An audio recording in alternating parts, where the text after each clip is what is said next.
on to the bold analysis.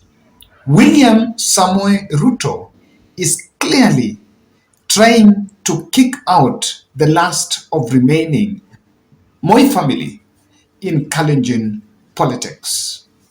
I don't know how it's going to come out, and I want us to look at this drama from Nakuru. Gideon Moi today, on 15th December, convened a National Executive Council meeting of KANU party in Nakuru. And it seems he was determined, because from that meeting, a letter circulated online that Nick Salat had been kicked out from from the secretariat, or as the Secretary General of the party, and he was suspended for 30 days. The members of people who attended that National Executive Council is not yet out, but that move seems to have really rattled a host of politicians that are around chairman, as is normally touted, Gideon Moi. Later in the afternoon, KANU National Vice Chairman Thomas Ojanga warned Gideon Moi against undertaking what he called unlawful pronouncement on an important party issue. And KANU party has now been in limelight over the leadership squabbles. They are saying that the said National Executive Council that Gideon Moi held is unconstitutional, since Gideon has never been elected as the chairman of the party, only that he inherited that position from the senior Moi, the late Daniel Toroitich arap Moi. And everyone that is holding a leadership position in KANU is on an interim basis. In fact, they are saying that Gideon Moi cannot hold a NEC meeting and pass such a resolution because himself is on acting capacity. Why do you think Gideon Moi is very angry with a man that is not only a close political operative, but is also a close business associate? There are many instances that stories have been published in media where it's something touching on investment, but you will always see the name of Nick Salat appearing in the limelight. Nick Salat comes from Bomet East constituency and is the only member, the strongest member of KANU from Bomet, and successfully vied for the Senate seat in Bomet and lost courtesy of the UDA euphoria in the region. Also true to mention that even Gideon Moi vied for Senate seat in Baringo but lost courtesy of the UDA euphoria. I'm making a very clear observation here.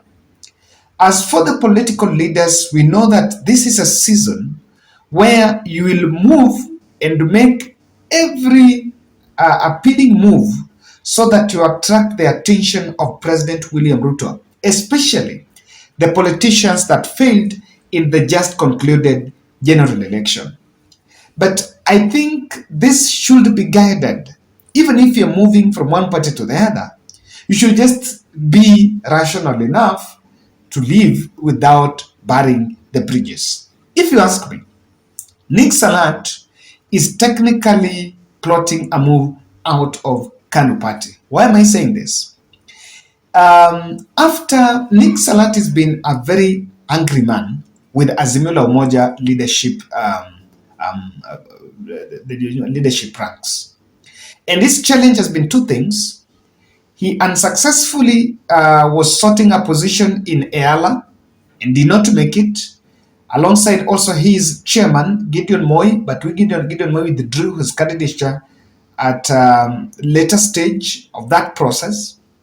And Nick Salat is the only leader of KANU that came out to say that they were getting a road deal in the Azimio la Umoja. And I've always wondered, what is Raila Odinga and Uhuru Kenyatta supposed to give the politicians that did not make it in the just concluded general election. To some extent, I say that we're a bit selfish and we are not really, sometimes politicians don't really put variables on table.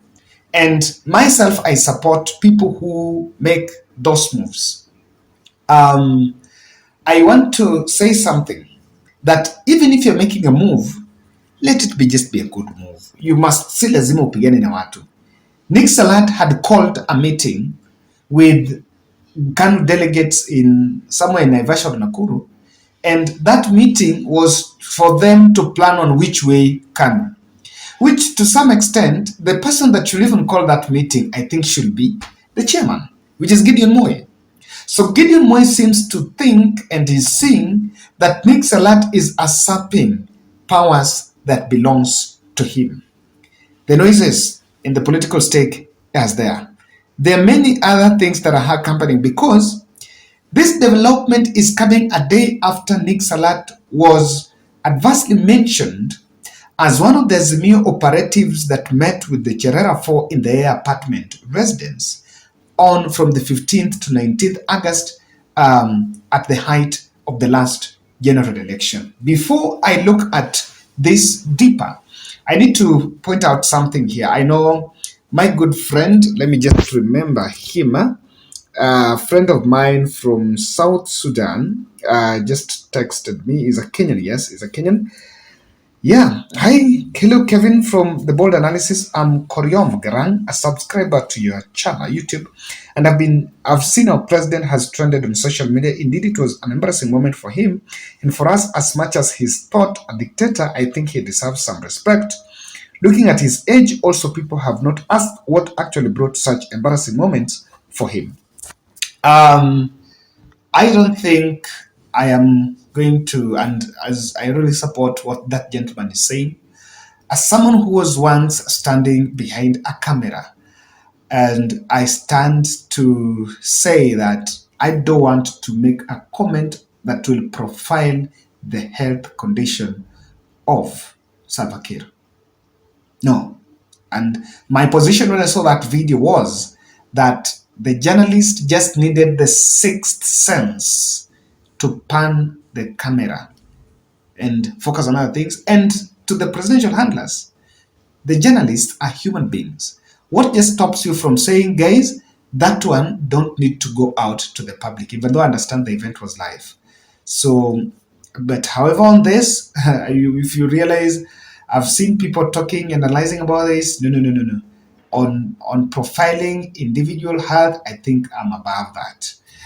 Sometimes we have the journalistic ethos that really guides what some of us must do. On this one, I support the people that as much as people want to say all kinds of words. No, even William Ruto recently had, I think there was a photo showing swollen legs. No, those ones you don't find in this channel. And yes, we don't. Guys, this is how Ruto, this is what exactly is playing out on this squabble between Gideon Moi and Nick Salat. It's something deeper, and I just want to make a very quick observation here. I think there is an inside plot to dethrone Gideon Moi at the helm of KANU Party. This will sink, this is a move that will not only sink the party, but also sink any political ambition in future. I've always said that you cannot write off Gideon Moi. In fact, people who write off Gideon Moi in the political matrix in this country simply are getting it wrong. Just learn from President Uhuru Kenyatta. President Uhuru Kenyatta was fronted and invited for the presidency in 2002 and failed. Between then to 2000 and 10 years later, he will then rejuvenate and become the president of the country and ruled us for 10 years.